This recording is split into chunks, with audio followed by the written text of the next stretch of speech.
This happened when I was really young. I'm talking second or third grade. It's hard for me to remember things clearly from that long ago, but this memory stands out for reasons you'll soon understand. It was a school day, and it had been raining cats and dogs all day. After picking me up from school, my parents left the house for some upscale events. I can't remember if it was a fundraiser or a dinner party or something else entirely. Either way, they were supposed to come back home that night, but while they were gone, the storm picked up like crazy, and it became unsafe to drive long distances. So instead of driving back home, they reluctantly decided to spend the night at one of their friends' houses who lived much closer to where the event was.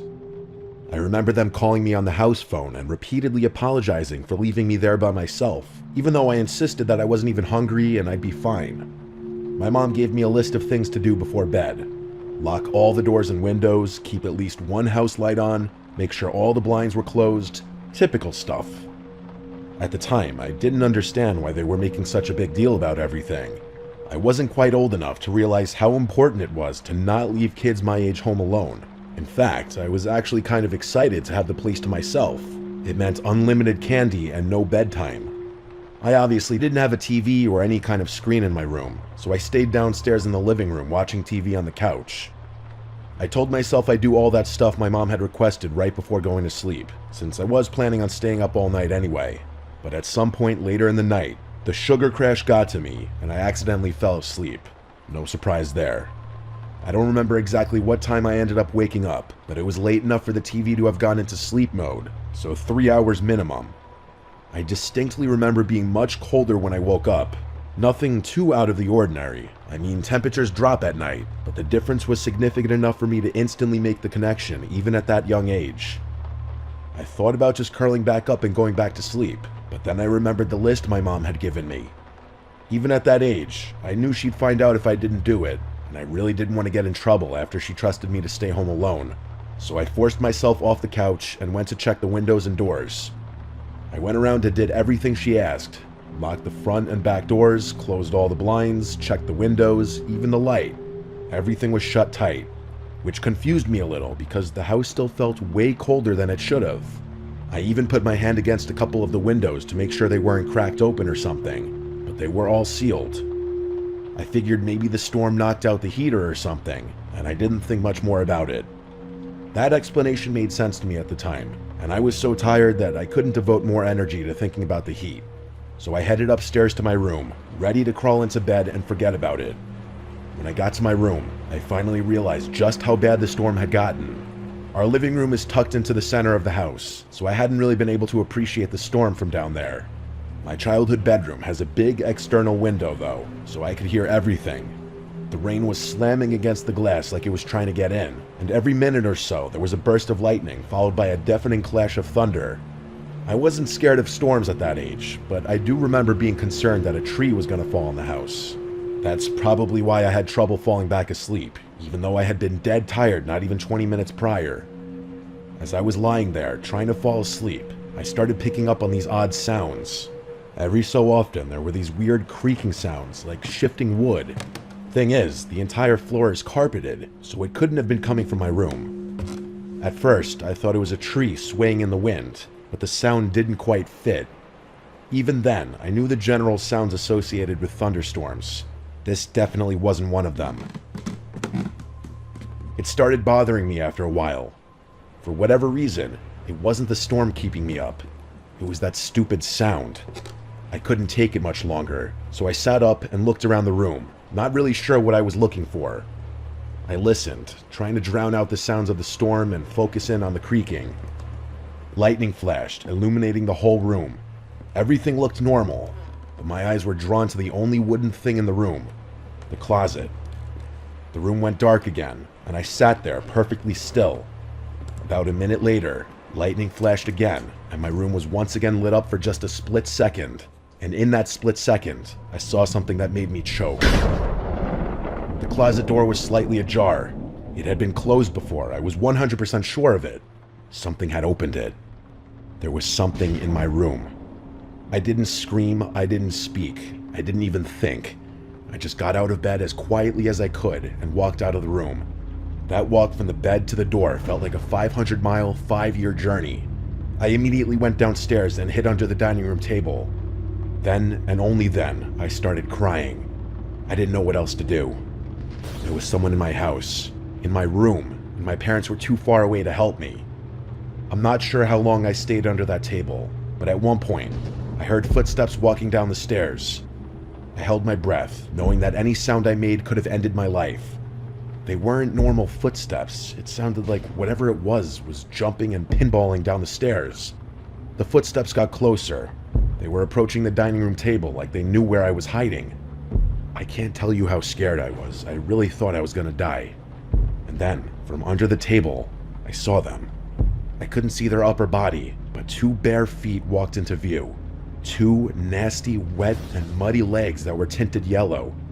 I couldn't tell if they were male or female legs. That's how gross and almost disfigured they looked. There were cuts all over their legs, like they had rolled around in a thorn bush. They were also stumbling, like they were struggling to even stand upright. And just as I thought it couldn't get any worse, they dropped something. It was a wrench. It clattered against the floor, and I'm telling you, it took every fiber in my being to fight back a scream. If that person bent down to pick the wrench up, they'd definitely see me. With wide eyes, I watched as that person stood still, not picking up the wrench, but not walking away either. It felt like a standoff, where any wrong move could end my life. Eventually, they finally continued walking, and I couldn't see them anymore.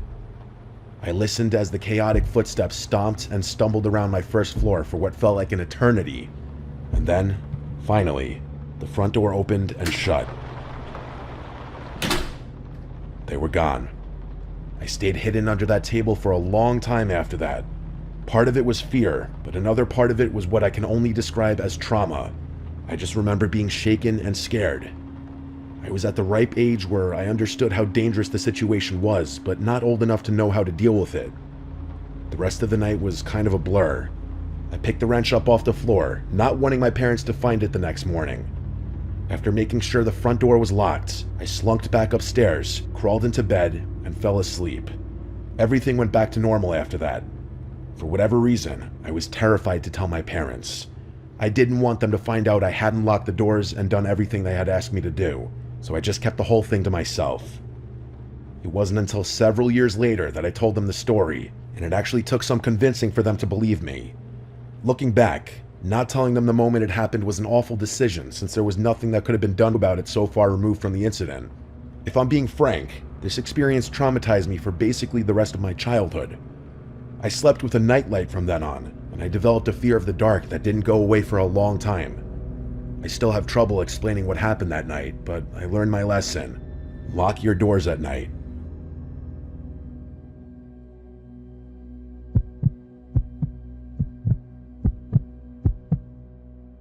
This happened over the course of 3 or 4 years when I was a kid. I can't remember exactly when I got the first one, but I started having this recurring, half-lucid nightmare maybe once every couple of months. From what I can remember, here's how it would go.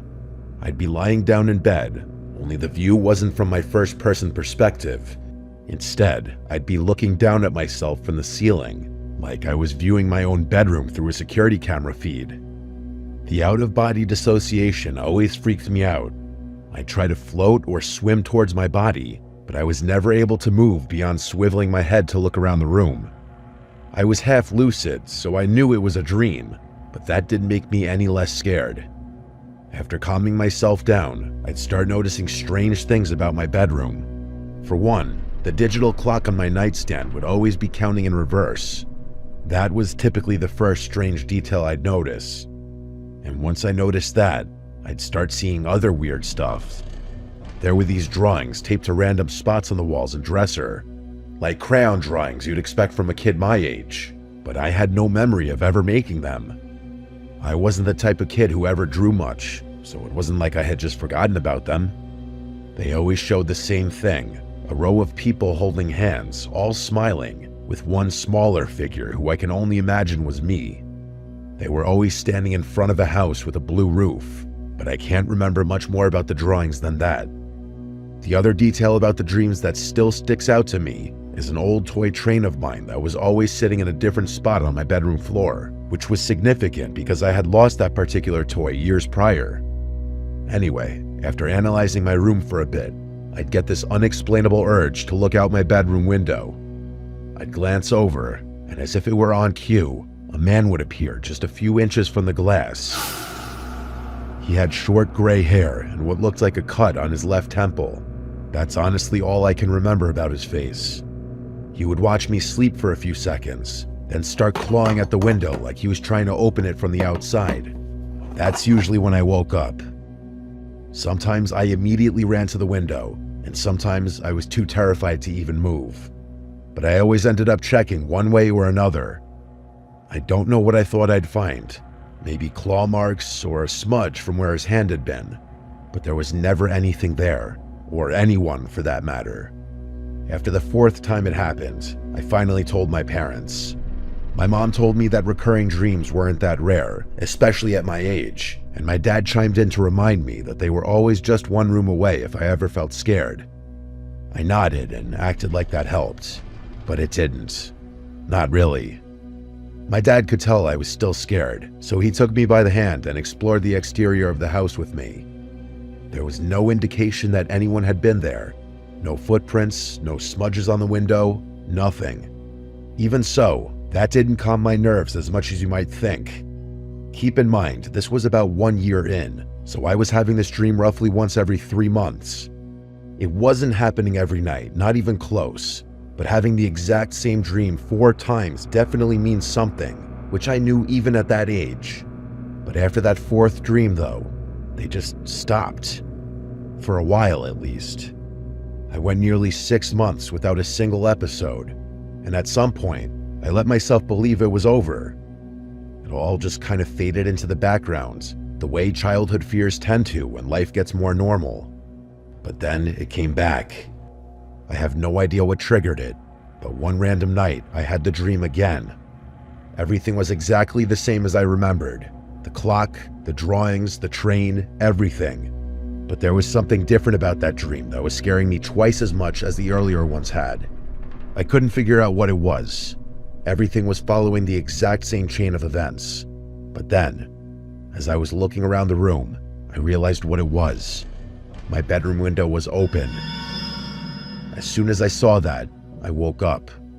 There was a period of maybe 5 minutes where I couldn't move, complete and utter sleep paralysis. And it wasn't a passive sleep paralysis either. My brain was screaming at me to check the window the entire time, but I couldn't drag myself out of bed no matter how much I tried. On top of that, I felt significantly colder, as if cold air was blowing through my bedroom window, which I was convinced was wide open. Those 5 minutes were unlike any kind of fear I have ever experienced. All I could think about was how that man was moments away from climbing through my window, yet there was nothing I could do about it. When I finally regained control of my limbs, I forced myself over to the window, confirming that it was locked. I couldn't fall back asleep that night. I was too scared. I'm not sure how I was even able to function the following morning. Another couple of months went by, but I wasn't going to be fooled again. Every night before I went to bed, I thought long and hard about the dream in an attempt to brace myself for having it again. I'm not sure if this logic tracks, but I was hoping that keeping the dream on my brain would help me not get too scared should I have it again. To my surprise, that technique actually worked. The next time I had that dream, I wasn't even half as scared. I didn't even bother checking the window after waking up. By the time I had it again, I was barely scared at all. Still, something about it lingered. Not in a scary way, but enough to make me want to bring it up to my parents again. Maybe it was the way I explained it, or maybe it was because I was slightly older. But for whatever reason, they actually paid closer attention this time. I tried to provide as much detail as possible, something I hadn't done before. As I was getting to my description of the man, my parents' demeanor shifted. Not too dramatically, but enough for me to notice. Specifically, it was right as I was telling them about the cut on his forehead. Before I could even finish, my dad cut me off and asked if I was sure about the cut. I told him I was, and he looked over at my mom like there was some unspoken detail that I wasn't aware of. I asked my parents what was going on, and they assured me that everything was fine. Not wanting to upset them, I didn't inquire further. But from that point on, I started wondering if there was more to the story. As it would turn out, A few days after that conversation, my parents sat me down and came clean. It wasn't some dramatic reveal or anything. They just said there was something they wanted to tell me. My mom did most of the talking. Apparently, when I was really little, like too young to even remember, there was a man named Brian who used to watch me sometimes. They always referred to him as Uncle Brian, but he wasn't actually family, just a close friend of my dad's from college. I guess he was around a lot when I was a baby and a toddler, especially during the times when both my parents were working full-time. But something happened. My dad didn't give details, just said that there was a falling out between them, bad enough that they completely cut ties. He said he forbade Brian from ever coming near our family again, specifically from coming near me again. That was the end of it. I asked what caused the fallout, but they wouldn't tell me. They just repeated that it had nothing to do with me and that I didn't need to worry. The only other thing they told me, and this is what gave me a sick feeling, was that Brian had a noticeable scar on his forehead from a car accident he'd been in years before I was born. They didn't connect the dots out loud, but they didn't have to. I was old enough to make the connection myself. Later that night, after my mom had gone to bed, my dad lingered in the living room with me a little longer. I could tell he wanted to say more, like he hadn't been totally satisfied with how the conversation went earlier. After a few moments of silence, he told me his theory. He said he thought the dreams were my brain's way of processing something buried really deep, some memory from when I was little, before I could even form full sentences. He mentioned how close I apparently used to be with Brian, how I'd cry when he left the house, how I always wanted him to be the one to read me to sleep. My dad said he couldn't think of any other way I'd know about the scar on Brian's forehead. I didn't know what to make of that. I had no recollection of this Brian person whatsoever. Even now, I still can't recall a single memory with him in it. I had no choice but to move on with my life, though, recurring dream or not. Another handful of months passed. I'm doing my best to describe the timeline as accurately as possible, but it's hard to remember exactly how much time passed in between each dream. That said, the frequency decreased after talking to my parents. I had the dream only once or maybe twice within the next year, but things took a very dark turn sometime in year 4. One night after waking up from the dream, I glanced over at my window, just out of habit, and this time, I actually saw something move. It was just a flicker, but I was 100% sure something had just moved from right outside my window. And just like that, all the fear I had spent years trying to prevent came rushing back. It was actually worse. I jumped out of bed and screamed for my parents, who took me very seriously. My dad sprinted outside in his bare feet while my mom held me tightly. Eventually, my dad came back and started whispering stuff to my mom. They told me to stay put while they called the police. I listened to them and stayed in their room, although I don't remember ever hearing any sirens or other voices besides theirs that night. My dad insisted everything was fine and that the police were going to take care of things. The next day, he confessed to me that he had seen what he thought were extremely faint footprints underneath my bedroom window. I asked him if he thought it was Brian, and he said that was impossible, since they had moved and Brian didn't know where we lived. My dad promised me that nothing bad was going to happen ever, and he would turn out to be right. I never had that dream again. My parents don't like talking about this incident, and I can see why. I'm still yet to get a straight answer out of them, but I've since stopped trying. What I can't wrap my head around is the sickening thought that every time I had that dream, there really was someone outside my window watching me. Was it really plausible that someone had been periodically stalking me for 4 years? It doesn't track, and I can't decide what's scarier. If it really was Brian watching me, or just some complete stranger that my brain associated with him for whatever reason. And who knows how that somehow got translated into my dreams. I've done research, and I still don't even know how that would be possible.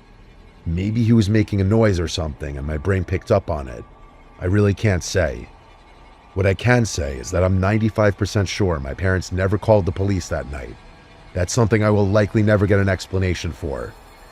I'll most likely never get any answers regarding this experience since it happened so long ago. But if I do, I'll send an update.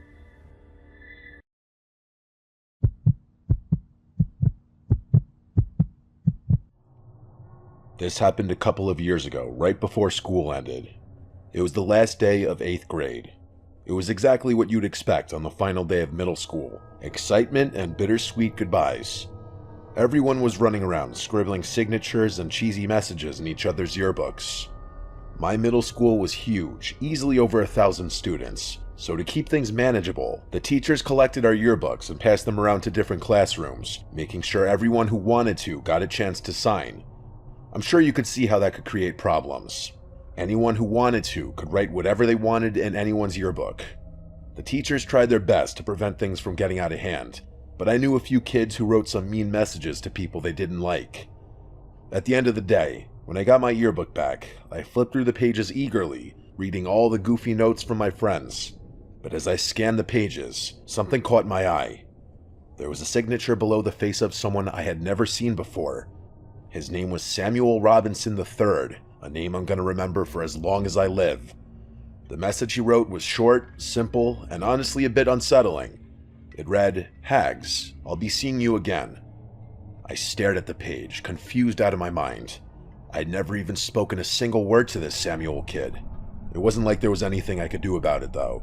The school year was over, so I couldn't see him even if I wanted to. I just chalked it up to some weird kid being weird, or maybe an honest mistake. Either way, I stopped thinking about it. A few hours passed, and before I knew it, I was at home hosting a sleepover in my basement with my best friends Kevin, David, and Kieran. The four of us ate Doritos and played Call of Duty all night. My parents' bedroom was 3 floors above us, so we didn't have to worry much about keeping the noise down. We were messing around on my dad's rowing machine sometime just before 2 when we heard a sharp knock at the storm door. The sound instantly silenced us. Who the hell would knock on the storm door? It must have been someone who either didn't want to wake my parents up, or knew we were down there, or both. It didn't make sense. The person kept knocking in the same rhythmic pattern. I could tell Kieran was about to say something, and I couldn't stop him in time. In a loud and assertive voice, he asked who was there. I wanted to knock him out. He had basically broadcasted to whoever was out there that we were down there. My basement doesn't have any external windows, so it was unlikely that they had known we were down there, but now they did. After a long pause and no more knocking, a muffled voice answered back. He said, "Come around to the back door," in a high-pitched voice that genuinely sounded cheerful, like he was a friend of ours trying to join the sleepover. It was definitely a teenager's voice too, and it didn't sound like someone who was pretending to raise their voice either. I was pretty scared, I can't lie. My friends were seemingly unfazed though, like they thought it was somehow exciting that some random kid was outside my house. They insisted that I at least check it out, and even though I didn't want to, they pressured me into it. We crept upstairs, careful not to make too much noise. I approached the back door slowly, trying to ignore the pounding in my chest. Through the narrow glass pane beside it, I could see a shadowy figure standing under the dim light. I got a little closer, and his face came into view. My jaw nearly hit the floor when I realized who it was. It was him. It was that kid Samuel Robinson III who had signed my yearbook. My friends went to go open the door, God knows why, but I stopped them, saying I knew who it was. I explained to them what had happened, and that changed their mood a bit. Keep in mind, Sam was still standing outside while we were talking, and he could definitely see in at us. He must have noticed how freaked out I was, because he started motioning to the side of the house like he wanted me to go over to the window. You might be wondering why none of us were taking the situation more seriously. I honestly think it was because it wasn't like some older, strange man was harassing us. It was a kid from our own school. Still, I wasn't opening the door for him. Instead, I went over to my kitchen window and cracked it open just a tiny bit. My friends followed me and stood a little off to the side. He walked over to the window and I asked him what he wanted, telling him I recognized him from our yearbook. He said, "Oh, so you got my message," and introduced himself as Sam. Then he went on to say he always watched me from afar and that we could have been good friends. I agreed with him just so that I wouldn't piss him off, but there was 0% chance I would have been friends with this kid given any circumstances. I didn't want to press him right away, but I had to know, so I asked him how he knew where I lived. He didn't respond, and I didn't know what to say. Before I could de-escalate the situation, David called him a creepy stalker and told him to piss off. Sam's smile disappeared. He tilted his head like he didn't understand what David had just said. Then, just as quickly, his expression twisted into something I can only describe as hatred. He went from passive and honestly kind of friendly to aggressive and angry. He started screaming things at me, how he hated my friends and thought we should all die, how my ex hated me and random stuff he had no right knowing. He reached toward the window and tried to force it open, but I jammed it shut and locked it. He started snarling at the window and banging on it like an animal. He was 2 seconds away from shattering it, I'm telling you. We must have caused quite the commotion because my parents came rushing down the stairs, demanding to know why we had woken them up. That's when Sam ran away. I told my parents what happened as quickly as I could, and my dad raced outside in his underwear. He came back a few minutes later, saying he had no idea where the kid went. I'm not sure why, but my parents didn't call the police. They just told us to go back to sleep and they deal with the school the following morning, just to give the kid the benefit of the doubt. The next morning, they contacted the school. That's when we learned the disturbing truth. Sam had been expelled a few weeks before the year finished, and he shouldn't have ever been at the school on the last day. Apparently, the yearbooks were printed before his expulsion, which explained why his picture was still included.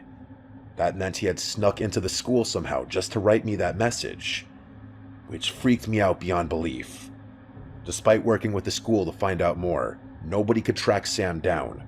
It was like he and his parents didn't exist. The whole thing was a pretty big deal, but the school did what they could to keep things under wraps.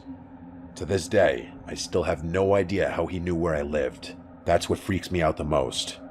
The running theory is that he was a mentally challenged and troubled young boy who took a strange liking to me for whatever reason, and then he stalked me for who knows how long. My parents were worried for weeks. It's something we don't talk about anymore because it's just uncomfortable, but living in that same house has never felt the same ever since.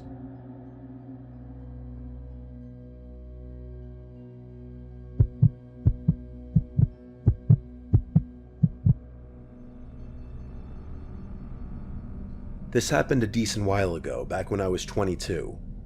Enough years passed to the point where I feel safe talking about it. I was fresh out of college with a desirable job and minimal expenses since I was living in my childhood home with my parents. Imagine that, racking up considerable savings without having to worry about food or a place to sleep, and all the while having full access to the room I grew up in, my car, and all my hometown comforts. It's safe to say I was living in pure bliss. Believe me, I knew how lucky I was to have parents who allowed me to stay at home and rent free.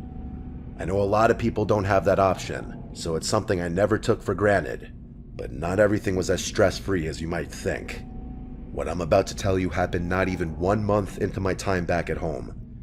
I've never been what people my age like to call a party girl. I don't drink excessive amounts of alcohol, I don't spend every ounce of my free time at clubs, and I definitely don't allow men to dictate my life in any way. That's just how I was raised. My father is the most important man in my life, and hookup culture disgusts me. Because of all that, my life is pretty routine. Wake up, satisfy my caffeine addiction, go to work, go to the gym, read a bit of my book at home, mess around on my phone, and go to sleep. Weekends are for hiking, mini road trips, board games, and whatever else I decide I want to spend my time doing. But one random weekend, my closest friend from college, Lindsay, invited me and our other 2 friends, Sabrina and Thea, to spend a few days at her family's beach house. I'd never been, but from the way Lindsay talked about it, the place sounded like a dream. Quiet, tucked away from the touristy chaos on its own private beach, and just a short walk from the water. To put it bluntly, Lindsay's family is loaded. I think both her parents were neurosurgeons, so I had a feeling her beach house would be insane, and I was far from disappointed. When I first laid eyes on it, I was awestruck. Look, I'm no architect, but I know a modern style house when I see one, and Lindsay's must have been ultra modern because it looked more like a covert military safe house than a personal home. I'd love to show you guys pictures of it, believe me, I've got plenty, but out of respect for Lindsay's family, I think that would be in really poor taste even if what I'm about to tell you didn't happen. The 4 of us unloaded our stuff and decided where we'd be sleeping. Lindsay obviously had enough individual bedrooms for all of us to occupy, but what would be the fun in that? Instead, the 4 of us stayed in the same room, one of the kids' bedrooms that had 2 sets of bunk beds and its own attached bathroom. We'd been staying there 3 nights, which, in my opinion, is the perfect amount of time to spend coupled up with anyone other than your family. I tend to be relatively irritable, so anyone who's not clean or polite tends to tick me off pretty easily. Not that any of my friends are, but you know how it is. I know I told you about my relatively boring lifestyle already, but if there was a time to drink, it was that weekend with my friends, so I definitely planned on letting loose a little more than I ordinarily would. We wanted to keep the first night pretty chill though, so we walked down to the private beach connected to the house and sat in the sand, stargazing. The 4 of us were drinking White Claws and listening to house music on Sabrina's speaker when we noticed something in the distance. It was this faint, flickering light emanating from somewhere further down the shore. The 4 of us quieted down a bit and watched the light flicker on and off. The sight was kind of hypnotic, as eerie as it was. After a while, it became clear that the light was swinging back and forth, like a handheld flashlight someone was walking with.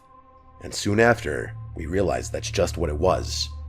It looked like 3 or 4 people casually walking in our direction, not running or stumbling or moving strangely, but strolling at a leisurely pace. As they got closer, we started hearing the sound of laughter, which caused all of us to relax a bit. Considering how late it was most likely just a group of teenagers or even people our age.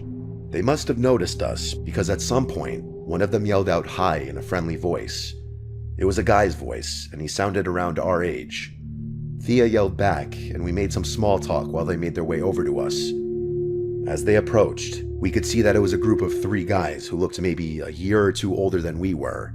They all had that typical beach boy look, which I could tell right away my friends were digging, especially Thea. She's a bit crazy when it comes to guys, so I can't say I was too surprised. She knows how I feel about her lifestyle, so it's not like I'm saying anything crazy. To be fair, she is drop-dead gorgeous, and I've never seen a guy not take a liking to her. The guys sat down with their beers, and the 7 of us continued drinking. It was actually a really great time. The guys weren't overtly flirtatious, but they weren't boring either. Fast forward an hour and several drinks later, and they ultimately invited us back to their place. Personally, I was exhausted and was leaning towards going to sleep, but I could tell all 3 of my friends wanted to continue hanging out with the boys, especially Thea, of course. I decided not to spoil everyone's fun and called it a night for myself, telling my friends to go on without me. There were only 3 guys after all, and I had no intention of hooking up with anyone that night. I walked back towards Lindsay's house while the 6 of them walked along the beach, presumably towards wherever the guys were staying. I washed up and went to bed. Sometime after 3 in the morning, I woke up to a FaceTime call from Lindsay, which was confusing since she should have either been home by then or asleep next to one of the guys. I answered her in a groggy voice, and what she said woke me up instantly. She basically screamed into the phone that Thea and Sabrina had been kidnapped and I needed to get her car immediately. Her words were like a bucket of ice-cold water being splashed across my face. I've never felt a more intense sense of fear and adrenaline. I didn't waste a second. My hands were literally shaking as I quickly threw on some clothes and sprinted down the stairs. I asked her why she had called me instead of the police, and she reassured me that she already had. She told me to stay on the line as she walked me through it. With her instruction, I managed to open the driveway gate, find her car keys, and speed out of there in a matter of minutes. She told me they were about 10 houses down the beach to the left, so that's where I started driving. She described the car and told me what direction it had gone in, and I slammed on the gas to try and catch up. There wasn't a single car on the road, and I was driving at an insanely unsafe speed. It was a miracle I didn't get pulled over. After a few minutes of driving, I noticed a car matching Lindsay's description driving slowly in the distance. Then I hung up the phone, called the police, and told them exactly where we were. The dispatcher told me to keep my distance so as not to alert them to the situation, so that's what I did. After what felt like forever, I spotted cop lights up ahead. The car ahead of me didn't try to evade the police. I can only imagine that they assumed it was an unrelated stop. I pulled the car over and watched everything unfold. It was pure chaos. The cops forcibly removed all 3 men from the SUV at gunpoint. They put them in cuffs and escorted them back to one of the cruisers. Then, one of the officers walked over to the trunk of the car and pulled it open to reveal both Thea and Sabrina, bound and, from the looks of it, pretty badly bruised. As horrifying as the whole experience was, it was nothing compared to the sequence of events told from their perspective. All three of them were comfortable with me writing this, by the way. We're still close in contact, so I obviously asked them. But none of them wanted to write it themselves, and for good reason. To keep things short, after I went to bed, they all continued drinking. Lindsay is the only one who remembers things clearly, since she was trying to be at least a little responsible given it was her family's house we were staying in. At some point, the guys Thea and Sabrina were with suggested they all go to bed. So the four of them split off while Lindsay told the third guy she was going home. He was really upset about that, which Lindsay initially thought was because he wanted to get with her. She told him she would have been down but had to watch her house, and he got angry. They yelled at each other for a bit, and he ended up telling Lindsay to get the hell out of his house and never come back, which she was more than happy doing. Halfway home though, she realized she had forgotten her purse, so she went back to get it. That's when she saw the guys throwing Thea and Sabrina into the back of the car before driving off. She called the police, then me, and that was that. Thea's parents are both lawyers, and they jumped through dozens of hoops to do two things: keep the event as far away from the public sphere as possible, and make sure those guys got maximum prison sentences. They accomplished both. Turns out the house they were staying in didn't even belong to them. It was owned by some random old couple who were on vacation in a different country. That, plus the slew of other crimes they were charged with, put them away for a long time. Although I still think there's no sentence long enough that can properly compensate for what they did. As much as I hate admitting it, this traumatized me for years. I couldn't do beaches, late nights, or talking to strangers, no matter how harmless they seemed, or how safe a situation felt. I became antisocial and drifted away from the girls for a little, but luckily that's since changed. I can't even begin to imagine how this incident affected Thea and Sabrina. Part of me feels like not remembering anything is a blessing in disguise. I think the craziest part about the whole thing is the fact that had I not gone home, I might not have been able to reach Lindsay's car in time. And had it not been for that, the police may have never found those guys' car.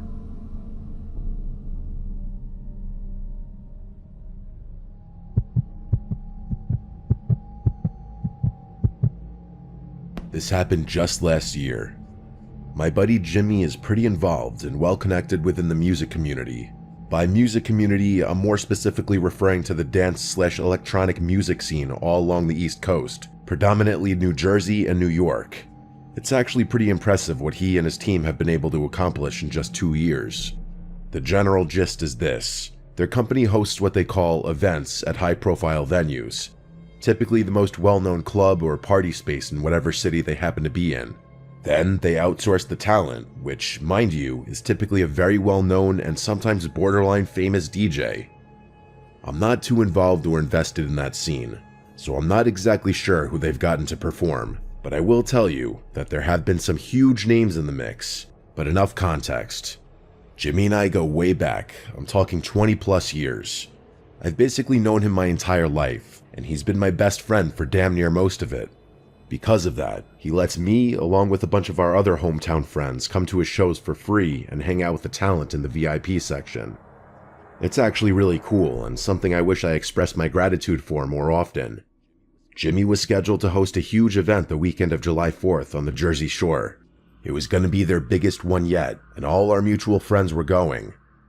Jimmy invited me to come down early with him, and I obviously obliged.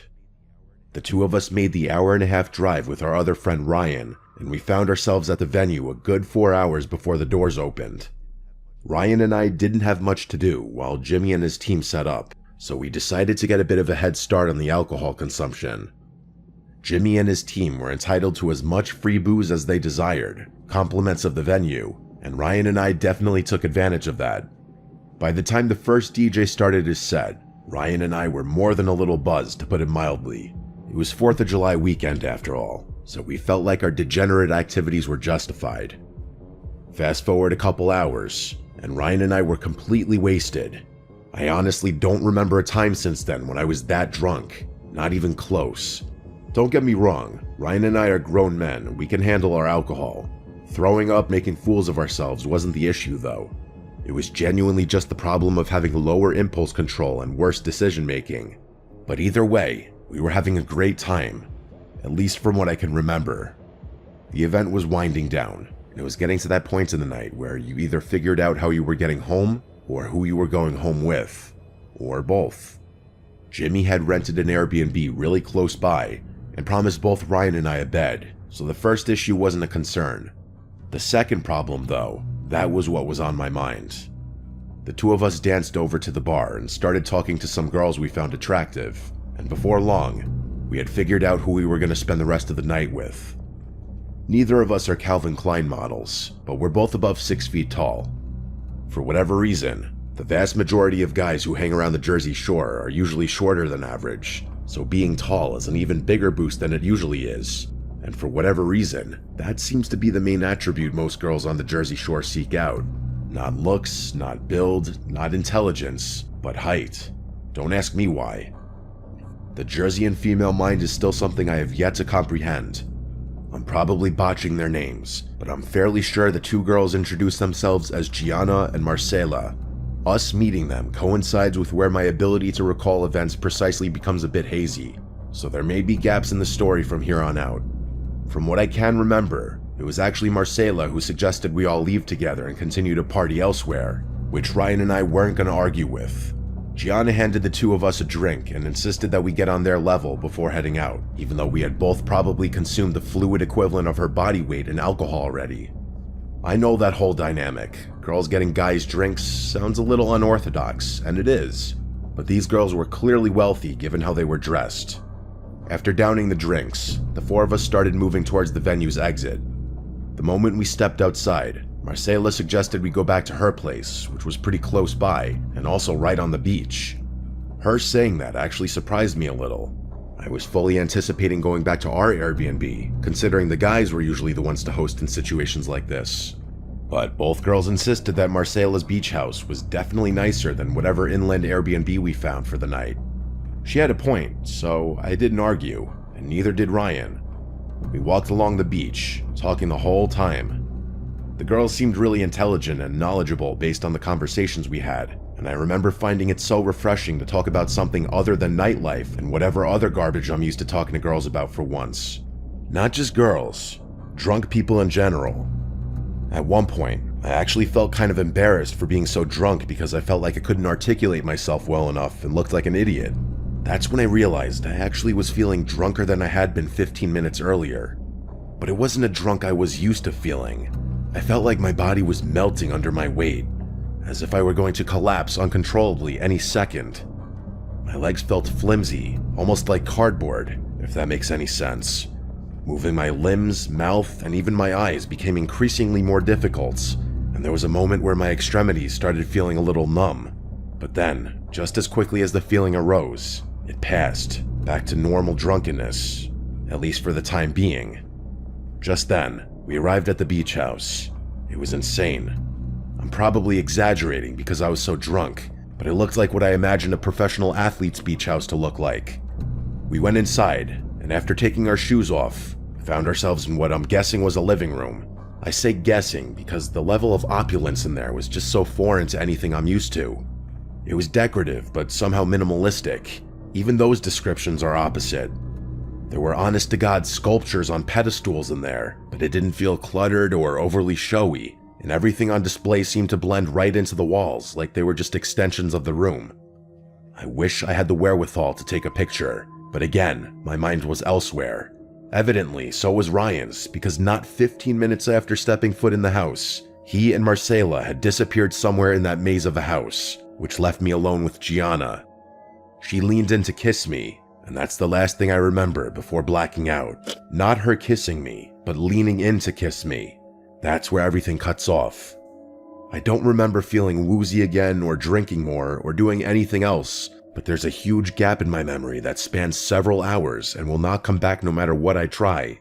And the thing is, I know I didn't pass out because there are texts on my phone sent from me proving I was still conscious. There's digital proof that I was sentient, but I don't remember one bit of it. And before you say I just simply blacked out from alcohol, this was different. I rarely ever black out, but all the times I have, I can still remember bits and pieces of the night, scattered moments here and there, enough for me to string together a continuous sequence of events at the very least. Keep in mind, those were also all times where I was drunker than I was that night, so that's another reason I think a generic blackout isn't a reasonable explanation for what happened. Plus, Ryan experienced the exact same thing at essentially the exact same time, which is way too specific to be coincidental. Here's the next thing I remember. Waking up with the sun directly overhead in a random set of bushes over an hour away from where the event was. Something I didn't know yet because my phone wasn't in my pocket. In fact, nothing was in my pocket at all. Both my wallet and keys were gone, but it gets worse. It wasn't even my pocket to begin with.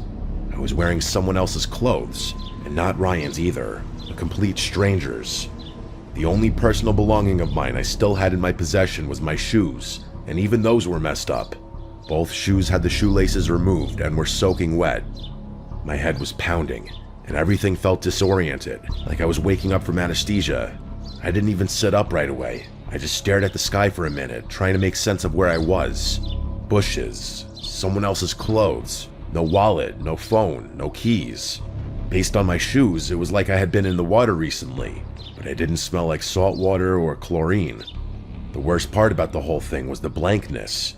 I genuinely couldn't remember anything past Gianna leaving, like I already said. That's when the panic started to creep in. I wasn't just hungover, I was scared. I had no idea how I got there. What if I'd gotten into a fight or crashed a car? What if someone drugged me? I didn't have a single point of reference for the last 10 hours. I stood up and realized there wasn't a single landmark around me. It didn't look like a beach town, which also scared me. The road ahead just curved into more trees, but just across the street, maybe a few hundred feet away, was a 7-Eleven. It was genuinely the only thing in sight, so I headed straight for it. I asked the guy behind the counter if I could use his phone, telling him that mine had been stolen. He stared at me for a second, probably debating whether or not I was trying to scam him, but then he slid it across the counter. The first number that came to my mind was my sister's. It was the only number besides my mom or dad's I still memorized, and there was no way in hell I was calling my parents. My sister picked up right away, and I tried explaining things the best I could.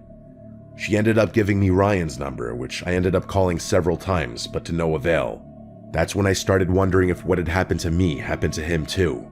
Drugged, robbed, dumped in some random bushes an hour away. I was just about to call the police, when what do you know, Ryan walks into the same 7-Eleven. We just stared at each other for a second before dabbing each other up. He then told me his version of things, and you guessed it, it was the same story, damn near exactly. That sealed it for us. We called the police, making sure to thank the 7-Eleven worker profusely. Fast forward a few minutes, and we're now recounting our story to the police outside the store. To their credit, they took everything we said seriously, at first. But the more we told them, the more their questions started turning.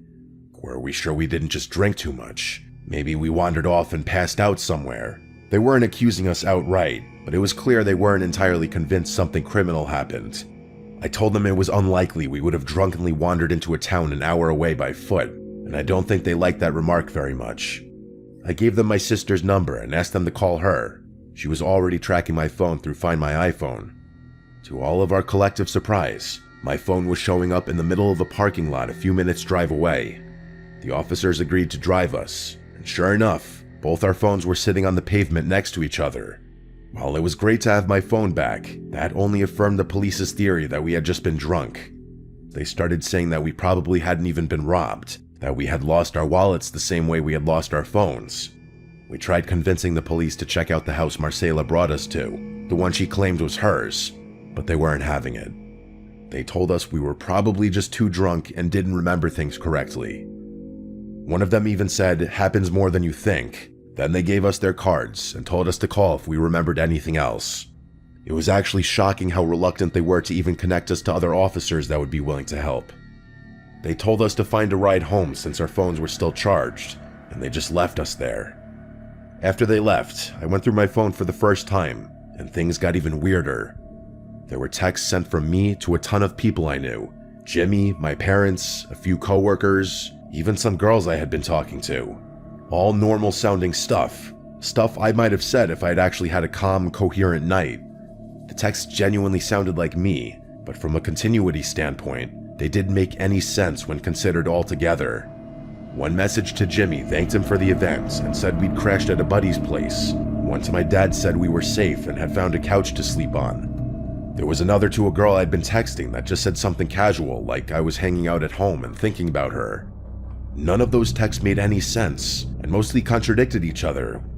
I realized I had a ton of missed calls and texts from Jimmy, so I called him. He sounded relieved to hear from me, saying he thought Ryan and I had died or something. He told us to stay put, he'd come pick us up. In the meantime, Ryan and I canceled all our cards, but interestingly, none of them had been used, despite the likely fact that they had been in those girls' possession for several hours. The entire ride home, we talked non-stop about what could have happened. None of it made any sense. Yeah, we had been drugged, that much was clear, but that didn't explain things. First of all, I don't know of any kind of roofie that has those effects, like an induced blackout. Everything I've read just said those drugs make you fall asleep, but again, I was conscious, as the texts confirm. Plus, why go to such lengths just to rob two random guys? Especially if you weren't going to at least even attempt to use their credit cards. Two guys who walked up to you, no less. And in such a risky place, too, your own house. Or was it a house they had broken into? Both were equally risky. Jimmy thought we had been targeted, but like I just said, we had been the ones to approach the girls, so we couldn't have been targeted. And all this isn't even mentioning how or why we miraculously found ourselves in a random town an hour away wearing other people's clothing. As crazy as it sounds, both Ryan and I checked ourselves for incisions, thinking maybe some of our organs had been harvested, but there was nothing. Jimmy suggested that maybe they had just given us some exotic drugs, which I guess makes sense, but someone had driven us to that town, and someone other than those girls had switched clothes with us. We never got an answer, but it's not like we just forgot about the whole thing. Ryan and I ended up driving all the way back to the shore just to go looking for that house. We tried our best to retrace our steps, knowing that if we just walked along the boardwalk, we'd eventually find the house, since it was on the beach. And we actually did find it. The two of us walked up the walkway and rang the doorbell. An older man opened the door, asking us what we wanted. I did the talking. Not wanting to reveal too much or potentially incriminate myself, I simply asked him if a girl named Marcela lived here, or if he had a daughter or granddaughter around our age. He gave me a hard no, and I made up some BS story that there was a girl who lied about owning this house, which he actually found pretty funny. And that was that. I would be lying if I said I didn't walk away from that house with a sick, unsettling feeling in my stomach. I can't even describe it as fear, just a sickening discomfort, like something truly awful had happened to me and my friend that night, and I'd never get to the bottom of it. For a long time after that, I was convinced those girls had been involved in something much, much bigger that neither me nor Ryan could even conceive. That maybe they had been planning to kidnap or kill us, and decided not to go through with it at the last second for whatever reason. I know I'll never have an update, but if something else happens, I'll definitely send something.